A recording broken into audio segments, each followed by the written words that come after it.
Hi guys, welcome back with me again in this channel.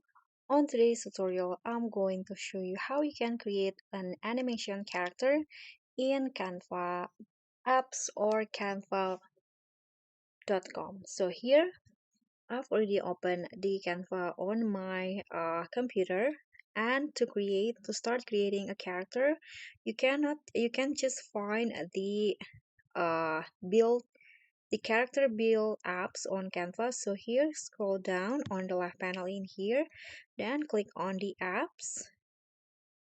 Then just search for character builder, or you can also scroll down until you find the app. Okay, this one's right here, character builder. Click on this.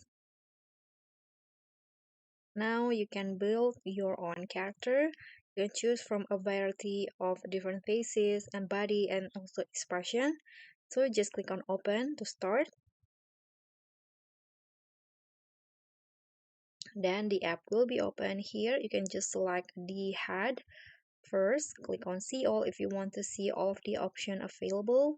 For example, I'm going to use this, then go back and choose the face. I'm going to use this smiley face, back, and the body. Click on see all again to see all of the options available.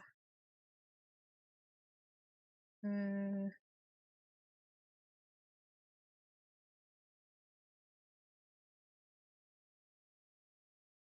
think I'm going to change the head. Sorry. Okay, this one. Let's go back, and here you can change the skin tone and also the hair color. You can change or select from here, or you can also add a new color by clicking on this plus icon. You can also change the hair color in here. Okay, so when you're finished, you can just click on done. Okay, and the character will be added to your design. So guys, that's all for me. Thank you so much for watching. Don't forget to like, comment, and subscribe. Also click on the thanks. Bye.